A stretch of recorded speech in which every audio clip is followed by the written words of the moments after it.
All right, Lisa, welcome to Inspire Your Success podcast. I really appreciate you spending time with me and our audience today.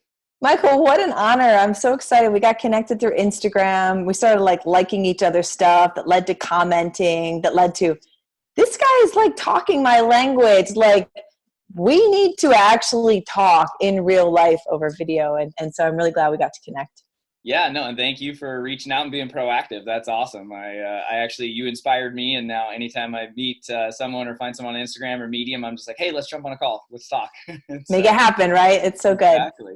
Well, cool. Well, I actually just got to learn a little bit about your story and was just floored. I was so excited. I felt there was a lot of commonalities with us, but I know everyone listening really wants to learn more about what it takes to build a writing business from scratch and just learning where your journey is, because a lot of times when people get started, they're overwhelmed and they want the success. They want all these things overnight. And I think it really helps sometimes to learn where you got started and to kind of take them back. So I would love to go back. I don't know if it was a specific job or how you transitioned into this, but let's give us a little bit of a background to kind of set the foundation.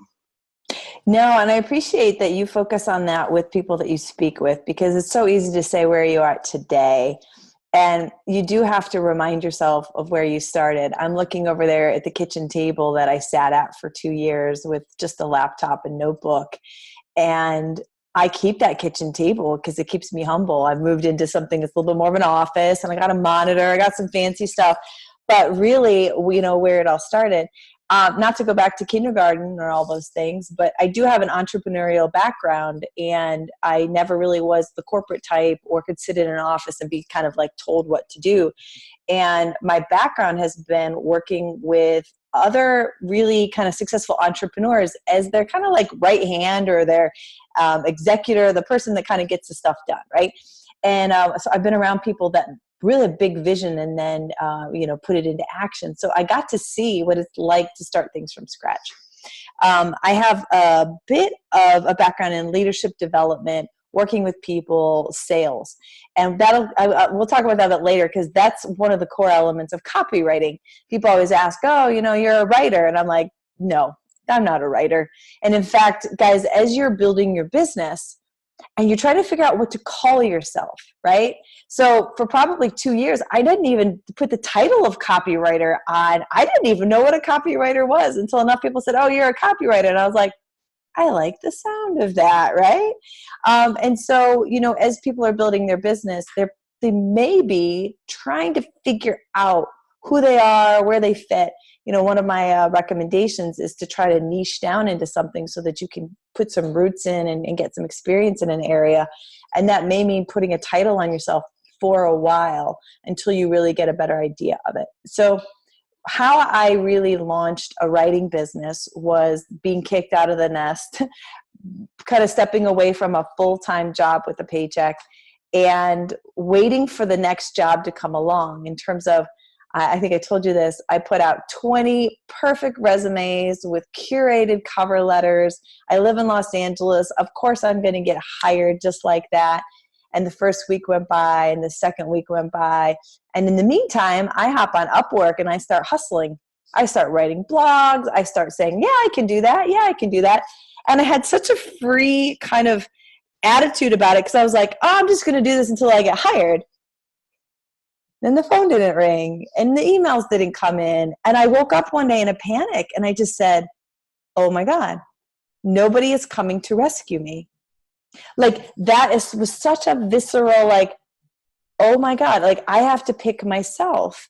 And that's when the hunger really set in. Here I am, a single mom with 3 kids. And I'm like, I need to make some money. Plus my ego was so big where I left my other job. I was like, they can't see me struggle. I thought I was going to be a rock star. I better make myself into a rock star. And so I started this journey of working on Upwork. And what year did all this start? So that started 2017. Yeah, 2017 is when I left full-time. got back onto Upwork. I had been dabbling in it for over a few years. And so that is one of the things I always like to say, a disclaimer. I didn't start from scratch. I had a little bit of experience, a couple reviews here and there. It does help if you've got, some sort of traction on there just to get yourself over the hump of the first couple jobs. But yeah, I had to make it work. So now we're talking about the fall of 2017, I'd say October, November, when I said, this is what I do. And I stopped spending time and energy looking for a job and said, I'm going to figure out how to make this work. And again, I picked up blogging jobs, social media jobs. Like, I was one of those people that kind of picked up whatever would come along. One, for the money, and two, just to figure out what I really liked doing. Yeah, that's the part right there where I feel like I really want to dig in, because so many people, I feel like the biggest thing I've heard in the last few months on Medium and from the podcast and Instagram is people just don't know how to get those first clients. It seems like that is like the hardest thing. And for me, I was in a similar spot, right? I mean, I had already quit my job. I had been blogging for 7 months. Nothing was working. I mean, I was literally like at the point where my back was against the wall. If I didn't figure out how to make money writing, I would literally have to go back to the real world. And like you way too big of an ego. I was like, I would rather max out every credit card and sell my house before someone sees me go back to a 9-to-5. That was my mentality. I didn't have to do that, thankfully, but there were some dark points, right? And so I forced myself to do it. And it sounds like that's kind of where you were as well. So I don't want everyone to feel like they have to hit rock bottom or dark zone. No. Yeah. But what do you think is key to really getting those clients? Were you just relentlessly pitching and just trying to get anything in the beginning? Was that one of the things that you feel like really set you apart? Okay, so thank you for asking these questions. I am taking myself mentally back there because, first of all, it was a roller coaster every day. Every day I woke up going, oh shit, it's all going to fall apart today. Like, today is the day. And then I get through the day and I'm like, cool, I got another client, right? So here's some things I would say. One, take the jobs that you can get. All right. I did take the jobs that I could get. I did price myself a little bit lower in the beginning. I think I started at $35 an hour blogging. Okay. And that's actually probably pretty high for a blogger that doesn't have a lot of experience on Upwork, to be honest. So you were doing hourly to start, and you were doing blogging, those from the first ones? Yeah, my problem was not problem, but I realized I was letting the clients tell me what they needed and what they wanted. Right. Okay. And so as we get through the story, you're going to see how that changes, and you have to change that. But I was letting them direct me and tell me what they wanted, kind of like a la carte. Lisa, could you do this? Yes, I can. Can you do this? So I have an attitude of say yes and figure it out. Okay. I always figure it out, but I always say yes. I have a bias for yes. And then I'm like, I'll either say, but that's going to cost you more, or it's going to be this much time, or let me go figure out how to do it, right? Google, how do you do this? But I would say yes. So that was the first thing.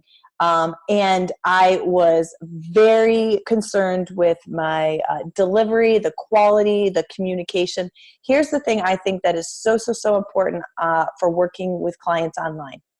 Yes, your writing needs to be good. But you need to be so diligent at following up on your timelines, your deliveries, over communicate, manage expectations, deliver in terms of value. And the writing, again, could be good, could be great, could be so. But people really they've been burned so many times by freelancers, people who didn't show up, people who never delivered. And so I believe that I won more than half of my jobs in the first year because I personalized my response. I looked into their business if they gave me the website. Like, I actually cared. It wasn't cut, paste. I really went after them as a client. I had visualized what it would be like to work for them. I would come home and my partners would be like, my God, I got to talk to this company today. And I'd love to work for them. Like, I really put myself there. I actually probably manifested a lot of the jobs I got because I was so excited about like the possibility of working with them. Wow, that is so cool. I'm so glad you said that. I was just talking to one of my students last week, and I was like, have you done like an ideal client meditation or visualization and just imagine what that would be like? And so it's so cool to hear you say that, because I've done that in my own business, and it sounds a little out there for some people for sure, but it definitely attracts the right people to you. And I'm so glad you said that too, that everyone thinks you have to be this amazing writer. but I would argue that you have to be a better freelancer, because Yes. if you don't get people to even say yes to anything, they'll never see your writing, even if it's the best thing ever. So very, very great stuff. Just showing up, being professional, being personal, being personalized or customized, having a great, if we're going to talk about online and Upwork and that kind of stuff, having a great professional photo. I didn't even have a great website. Honestly, I did not even have a great website to start at all. I wasn't even in the website business, really. I had to like show blogs I wrote for my own personal blah, blah, blah, blah, right? But I knew how to win people over. I knew how to communicate over and over again. People were like, you're more than a blogger. Every time I got on a call, I'm like, yeah, but this is how I'm starting. So I didn't let my ego get in the way. I didn't try to tell people, oh, but I'm better than this. And I didn't try to defend myself. I just tried to serve at the level that I was at, always knowing that when people like you and they can see potential, there's always more opportunity. There's always more behind the story than you think. And that is the thing. If you think that people are just hiring you just to write a blog, you never know what's on the other side of the screen and what that client's going through. And if you can show value and show that you can partner with them, I mean, they'll give you another shot and another shot and like, hey, do you think here's the other thing.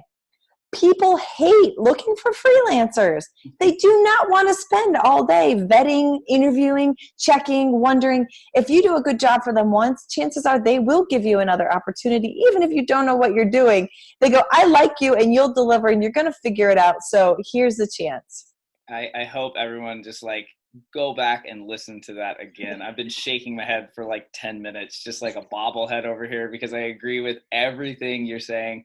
And it's so, so powerful. And one thing you just talked about was following up and getting on the phone. So in those first, like, let's go back to maybe the first like 6 months, because there's so many people that are just like, I know I can do it. And like you said, I know I have the skills and I'm probably more than just a writer, but they can't seem to like get over that hurdle. It sounds like you were pretty much, like you said, you were going a little lower just to get some clients. Mm-hmm. You were getting on the phone. Is that something I feel like I've heard from other writers? They're like anti-phone. They don't want to do it. But for a lot of personalities, I think getting on the phone is one of the easiest way to get clients. 100%. Yeah, it's not scary, right? It actually lets your personality shine, and it makes it a lot easier than an email exchange. Wouldn't you agree? 100%. In fact, I knew my secret weapon was getting on a Zoom call, not even a phone call. I don't even like phone calls. In fact, I do everything possible to not get on a phone call and only do Zoom. I do it very politely. Now I have a very kind of slick process that people kind of just fall into scheduling a Zoom call before they even know it. And they're like, oh, crap, I'm going to be on video with you. And even if somebody schedules a phone call, right before it, I'll say, hey, I would love to just jump on a Zoom if it's convenient. If not, I totally understand. Like I politely, because if they see me and I get to work my magic and ask the right questions and just connect with them, they're mine. They melt. They just kind of go, why would I not? Because basically you're giving them a taste of what it's like to work with you.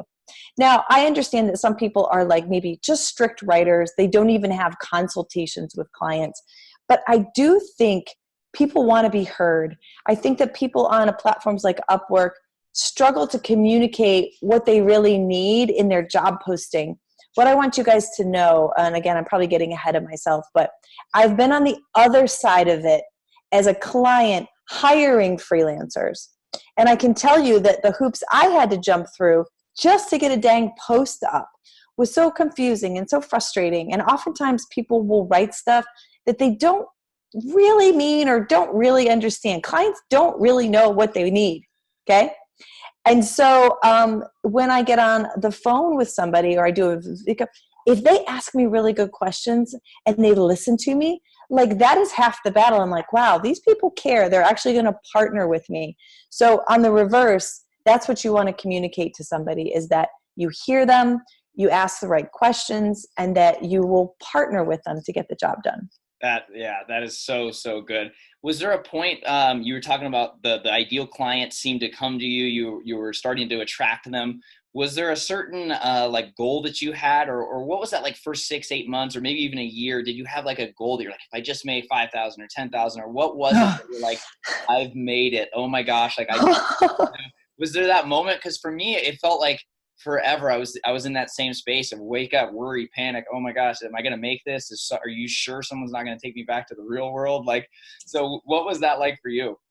I still to this day keep an Excel spreadsheet of like clients and just the invoices and the dollars. And every now and then when I get down on myself, I go back to the first ones and realize that I was invoicing at like times $150 and $250. Now my invoices are somewhere around $2,000 for the same work. I just want to encourage you that the prices will always go up. And one of the things that I think is so important about where you're at and where you want to go. Here's a few things. Where you're at today is not where you're always going to be. It may feel like it. You may feel like, I cannot do this for another, year. I just don't realize you're not. You're always evolving and is always going to be changing. The second is to not get attached to the outcome. Trying to say, I am this, or I am going to be this, especially in the beginning, you kind of have to go where the opportunity, every time a door opened, I was like, yep. And it kind of led me down the right path to keep saying yes to the same type of work.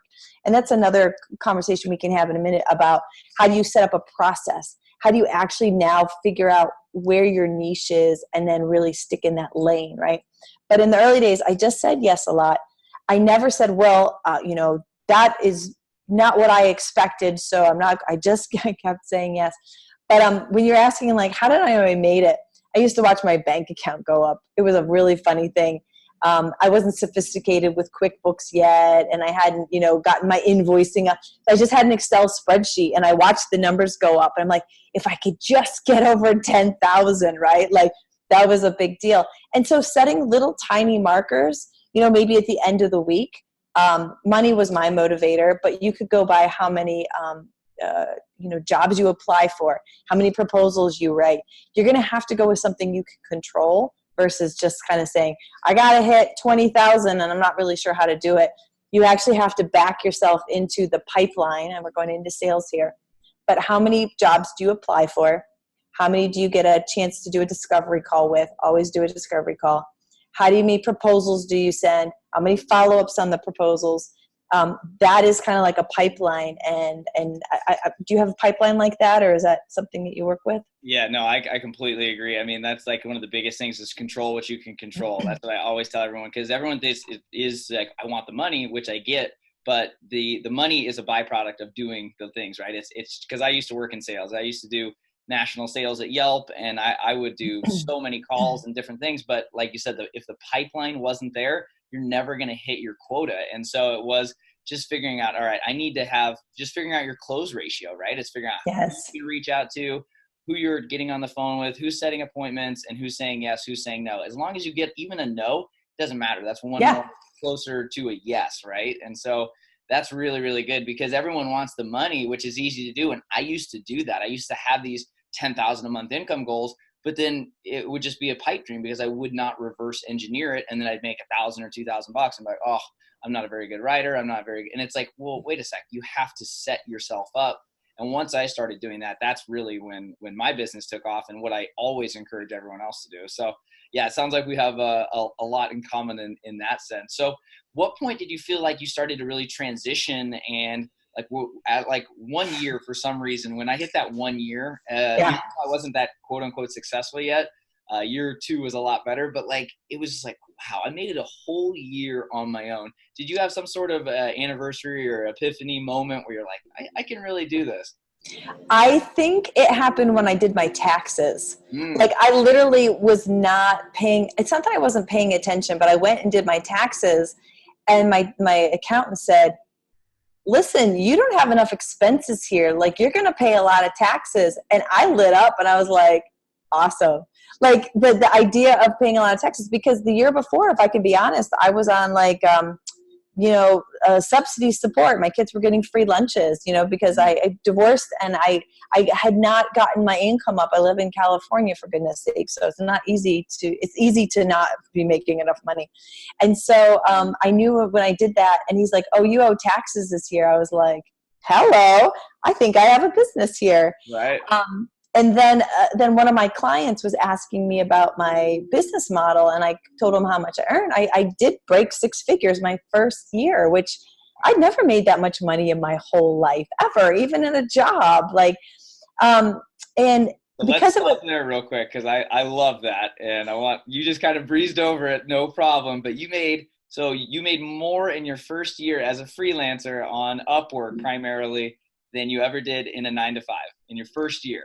ever. I have a college degree in economics. I've That worked with is some so, pretty I want to companies. congratulate you. One, I know you're crushing it, but like, that's so cool. And hopefully people can resonate with that, because it's not going to happen in week one, month one. Oh But my when you God. put your head down, you do the work, and you get those clients, you can look back in a year and be like, whoa, I just made six figures. I mean, Here's how it happened. And this is the reality of it. I had 52 clients in a year. I invoiced them each 5 or 6 times. The invoices were like $250, $350. Like, that's the funny thing, is when it comes in drips and drabs like that, there's no big jump. There's no like, oh, right. And because it was going in and out of my bank account, I was spending it on rent and stuff, like, it never accumulated until I literally added it up and did my taxes. And I am not so much a finance person. And while money is important, at that time I wasn't keeping track. I just knew I had, money in the bank. And what I want to say is, it's not one big client. It's not landing the project. Oh my gosh, it's the day in and day out. I feel like I did boot camp where some people are like, wow, I had 10 clients for the year. I was like, I had 52. Dang. Do you know what 52 clients means? And I can say 51 of them were from Upwork, which means I had to apply to a job, get on a discovery call, send out a proposal to probably 150, maybe even 200 to get those 50, right? And then keep them. Some people, like, they get started and like, this doesn't work. I kept all of them. So that is what I'm proud of, is like just kind of chipping away, chipping away. So the next year, so I did 125,000 my first year. My goal was 100, and I went over that actually by 25%. That's a big goal to set in the first year, and like you said, you had a couple of reviews, but it's not like you had made 50,000 already, and you're like, oh, I can make 100, right? I mean, no, I just goal that you set for yourself. I was just like, let's go for six figures. I'm actually one of those people that sets big goals and is okay if I don't hit them, because if they're big enough, they're like pretty awesome. Yeah. And so then the next year, I kind of had a giggle to myself. I was like, I'm gonna double that, right? And I knew that was impossible as a single person. Like, I just was like, well, this is impossible.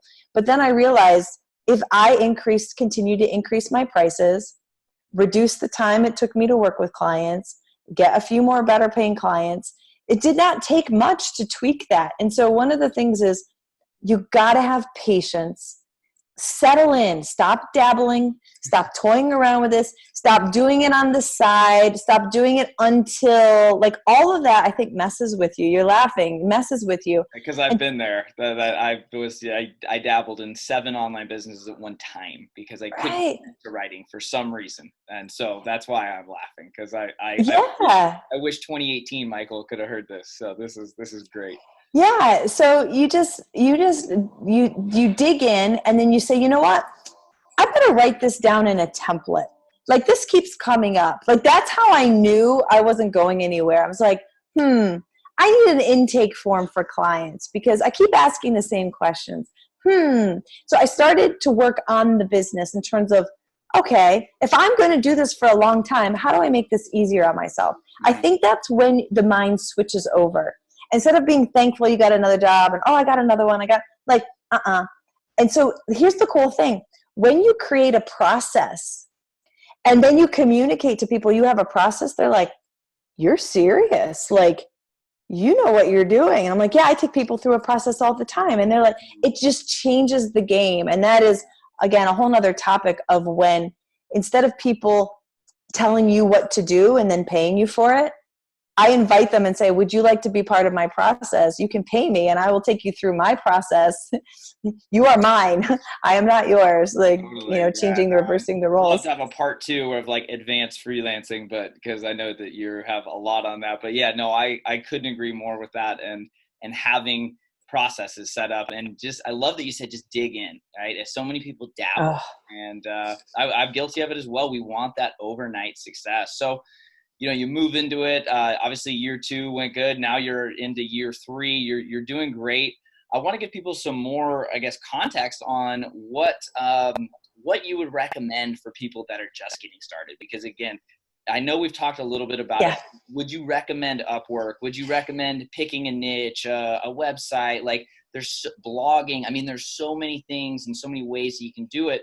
But again, you've had a lot of success, obviously, in your different arenas and niches. And so I'd love to know what you would recommend to someone that's like dabbling or maybe just landed a first few clients, but just trying to figure out what they need to do as a next step. Love it. I think the first thing is to ask yourself what lights you up.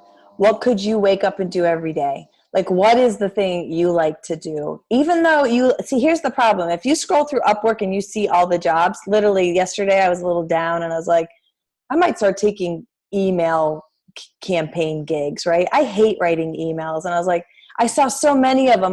My mind started going, oh, you should be doing that. You're missing out. And if you decide what you're going to do based on just like the scrolling and seeing, you're going to chase things that are not something you can sustain, something that lights you up, something that you can then dig in and say, I own this space. Like, this is who I am. I am a story brand copywriter. And if you go on Upwork, I am the story brand copywriter. Now, I did not set out to do that, but as I saw that as an opportunity, I was like, I'm going to own this space. And this is going on Upwork. How many million people are on Upwork as freelancers? It is possible to own real estate there that you are a thought leader. So number one, figure out what you love to do. Okay. The second would be write the clear words that explain that. Like, be clear on how you help people with that. Identify the problem they're facing first. Always start with the problem they're facing. And then say that how you can help them. And you need to put that on your profile, whatever profile you're on. Is Upwork a crowded space? Probably. I think one of my biggest benefits was getting on it kind of in the early days. I would probably recommend to people to find another platform. Upwork is ripe for disruption. That thing is going to blow up very soon because it is such a behemoth. And so it's not going to take long for another upstart. There's probably 10 of them. I have an article, maybe I'll send you the link to, that says, yeah, that'd be great, the 10 alternatives to Upwork. Find one you love their values, you love everything about them, and then maybe settle in there and try to become like a founding freelancer on there and build your brand off of that. That may be a suggestion. I just want to be careful to say Upwork works for me, but I think I was on it when it was Elance, then Guru, then Upwork. And thankfully, they've carried my profile all the way through, which means it looks like I've been on there for like 12 years. You look like just a veteran on the platform. Yeah, which, when I say like, oh, get on Upwork, they're like, it's not that easy. I got rejected. Some people get rejected from the platform. I've had that with a few students recently, and I was the same way. I mean, it was like when I started a few years ago, it was cake. I mean, it took like a minute, and I was like approved, right? And so, yeah, but I mean, I think at the end of the day, the writing isn't itself, the thing. It's about getting clients, finding a niche. I think that's so important. How did you get into the story brand? I know this is something a little bit new. I just want to talk a bit about it because I hadn't even heard of that when we talked on our last call. And yeah, it sounds like you're really owning it. I think you said there was a certification program, I believe. So yeah, talk a little bit about what you're doing now on a daily basis and what kind of content you write or copy you write. Sure. So Donald Miller wrote a book called Building a Story Brand. I'd grab it, but it's just sitting over there. And I heard about this probably 4 years ago before I was even on Upwork, and loved the framework, which basically sets your customer as the hero in the story. You play the role of the guide, and it's not about you. You change all of your messaging and your writing to be customer centric. And everybody's nodding their heads like, yeah, of course. Oh my gosh. How many people tell me that they do that? I go and look at their website and I was like, you still don't get it. Right. I, we, us, our, I, we, us, our. I'm like, no. Those are dirty words. We don't talk about it that way. So when you have that paradigm shift of like, oh, it really is about the customer. They only care about their own story and their own success. You might as well play into that. Now, if you're blogging, content writing, copywriting, Facebook ad writing, this applies. I encourage you. StoryBrand is pretty much cheap and easy to find the book. You can do the StoryBrand course now for $275. Pretty much it's everywhere. It's out there. I'm not hawking it or selling it or even promoting it. That's great to know. Yeah. But what happened is I started using it with my clients as a StoryBrand, I don't know, coach. I wasn't certified. And then realized that there was enough people on Upwork messaging me saying, are you certified? I was like, your customers will tell you what they want. If you listen and pay attention, they will keep asking you, do you do blogging or do you do SEO or if you hear it enough times, you're like, I should learn that because people keep asking me about it. So I had enough people say, are you certified? I was like, I will be, just a minute. Went to Nashville, paid the money, got certified, got the badge, and did learn a lot as well. But it allowed me to, in some cases, double my rates because of that certification. And StoryBrand is just a framework for lead generators, emails, especially website copy, and landing pages. And that is my niche at the moment, is helping people get clear on who they are and what they do, and then putting that into words on a website. Let me introduce another tool or a strategy that I think all writers should know about and probably incorporate. And it's using wireframes. If you're familiar with the concept of wireframes, it's kind of like an architect's blueprint, a drawing of what the building is going to look like. And if you were going to create anything that has structure to it, a website, a landing page, a lead generator, maybe even an email newsletter, you should draw it out for your client so they can see where the words go in content, goes in context. Is one of the things that really set me apart and added value to my clients. I shouldn't give this away. This is my secret. Is that I give clients full wireframes. So I don't just write the words for their website and say, good luck, hope you put them in the right place. I tell them exactly where to put it, what the size of the font should look like and the small font. Right. So I help them really visualize what the words look like kind of in real life. Yeah, and I think everyone learns differently. So I think that helps a lot visually. I know I'm a visual person, so if I hired you to do a landing page, like for me, that would help a lot. So I think that's good. And I feel like you're always learning. Like you're meant, I mean, obviously you were always going to be successful to me. I mean, you got a go-getter mentality. You're always learning. I'm curious if you seem very self-aware. Like you said, I kept hearing StoryBrand. A lot of people would just be like, oh, whatever. Like, and they wouldn't take it. So as far as like, do you do anything on a regular basis you feel like that really helps you for being a great entrepreneur? Is it any morning routines, evening routines, or things that you have done? Because again, for me, you seem very self-aware. And that to me has been one of the biggest themes of anyone on the show or any mastermind I'm in or any event I'm at. It seems like the people that are the most successful are very aware of where they can improve and their strengths, and they really double down on that. So anything you could recommend? Yeah, 100%. I do think that having a growth mindset is important. Realizing that even though, so last year on Upwork, I did 270,000. I'll just share the numbers just so people understand like what the potential is on Upwork. Okay. And I hired a team. I say all that because when you have a growth mindset, I had to shift from being a single solo freelancer to building a team. I didn't know how to do that. I didn't even think it was possible. Like, why would a freelancer ever have a team, right? And so I listen to podcasts religiously. Every day I listen to a podcast. Some of my favorite are the StoryBrand podcast, Entree Leadership. I listen to Tom Bilyeu and Brendan Burchard. I follow these guys and I watch them and I say, well, what are they doing that I'm not doing? How do you build a team? How do you hire? So that's the first thing. I pay for coaching. I am a coach, but I pay for coaching. I believe in coaching. I paid to be in a room with a mastermind that was way above my playing field. And the only way to get where you want to go is to be around people who are already there, right?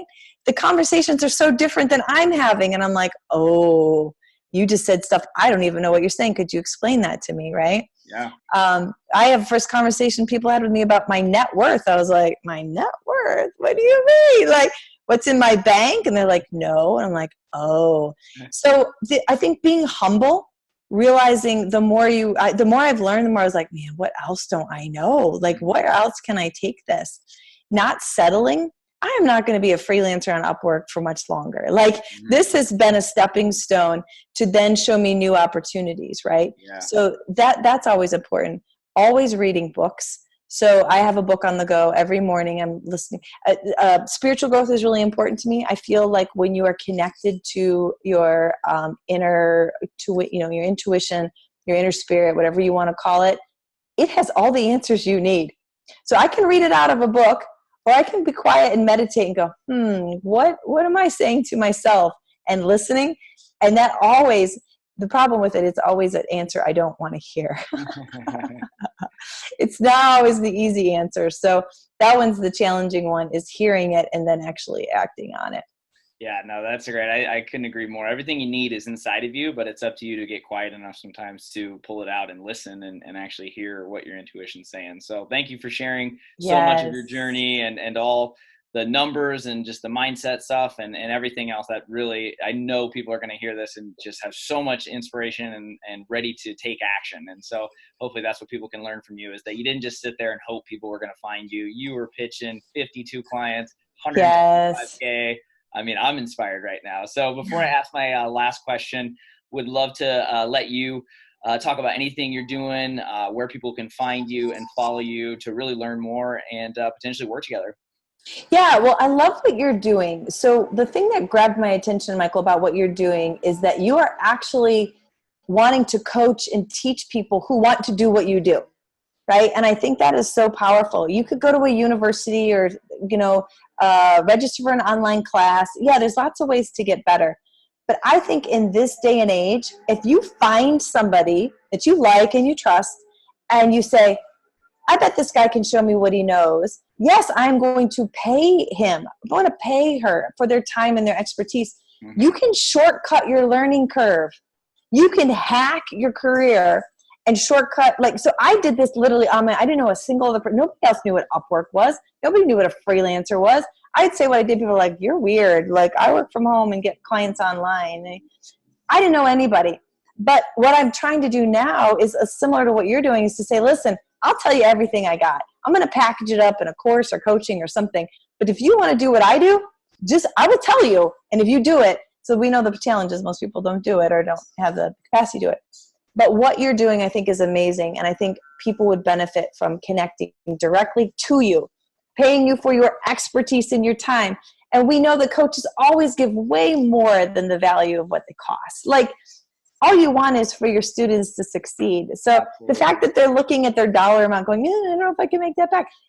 I just know Michael's going to deliver a gazillion times more than whatever the cost of that thing is, but you got to put a price on it, right? Yeah. So I hope to do what you're doing very, very soon. In the meantime, I'm trying to build this business. But one of the things I did want to give away, I feel that is really helpful, you can find it on my website, is how to create an effective or a killer elevator pitch.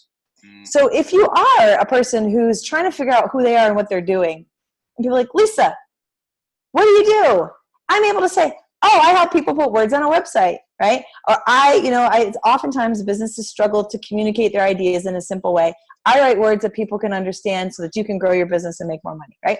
I can say that. So if you go to my website, very at the bottom is a worksheet that you can work out on your own. It's free, and it'll help you try to distill down who you are, what problem you solve, who you help. So that's at simplestorysolutions.com. Okay, great. Yeah. Well, thank you again for the kind words. And I'll definitely link to that in the show notes so people can go right over and follow you. And what's your Instagram handle again? Just Lisa Cumes. Okay. So my last name's a bit funny, Cumes. Okay. But I'm always giving away content on copywriting, lead generators, emails. Like, I'm forever putting out free stuff on how to become a better copywriter, particularly in copywriting, but and freelancing as well. Great. Well, again, I love so much that we talked about. We could talk for hours. I know. I think we're going to have to do some sort of workshop or event together. But for my last question, I'm curious, what is it that you think is the number one mindset shift or belief that a freelancer or a new entrepreneur needs to have to really make it and succeed, even when things are tough in the beginning? I think it has to do with the idea that you never know how something's going to turn out.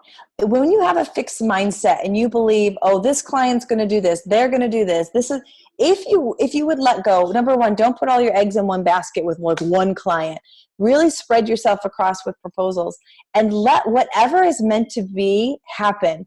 Like I tried to force so much stuff in the beginning and it got me so frustrated and anxiety and just worried. And I said, you know what? Whoever I'm supposed to work with is who I'm supposed to work with. And I know that sounds so passive. I hustled my butt off to send out all the proposals and follow up. But in the end, the right people came at the right time. And I stopped being so much in control and said, it is going to happen for me, right? And that I do not have to worry about it. I have to hustle and put the work in. I know that's not a quick one-liner, but no. It really did change everything for me when I relaxed a little and said, give it some time, be patient, stick with it, wake up every day and do the same thing. It's very boring advice, but I don't know. It's worked. It's how I got to be where I'm at, right? I mean, to me, that was a mic drop moment. So whether it was boring or not, that's what people need to hear, because starting a business and any type of business or freelancing, writing, copywriting, it's not always going to be just magical firework, tons of money, the best clients. It just doesn't start like that. But that's why most people quit. And like you said, keep hustling, stay consistent, stay persistent. That is why you are where you are. So thank you so much, Lisa. Oh my gosh, that was so much fun. Thank you. This has been awesome. And you're doing such a great job, like delivering value to your listeners and stuff. So I think you're amazing. Well, I really, really appreciate it. And guys, I will link to everything in the show notes. But Lisa, thank you so much again for spending time with me today. Thank you. Bye. All right. Well, hopefully you enjoyed that interview and Feature Friday episode of Inspire Your Success podcast with Lisa Cumes. Again, make sure to take a look at the show notes to learn more about Lisa and reach out to her via email or on Instagram to learn more. So hopefully you guys got a lot from that, because again, it's really fun to see people that start in all different places and how they made a successful freelance writing career. And in her case, she really built it up super fast. So that shows that with a lot of consistent and persistent action, you can make six figures or more as a writer. So again, take a few things from this and see how you can implement it and use it into your life. And again, if you guys listen to this and are really enjoying it, make sure to share it on Instagram and leave a positive review on Apple Podcasts to help get this message in front of more people. Thanks again for listening, and as always, I hope you have an epic day. Thanks for listening to this episode of Inspire Your Success podcast.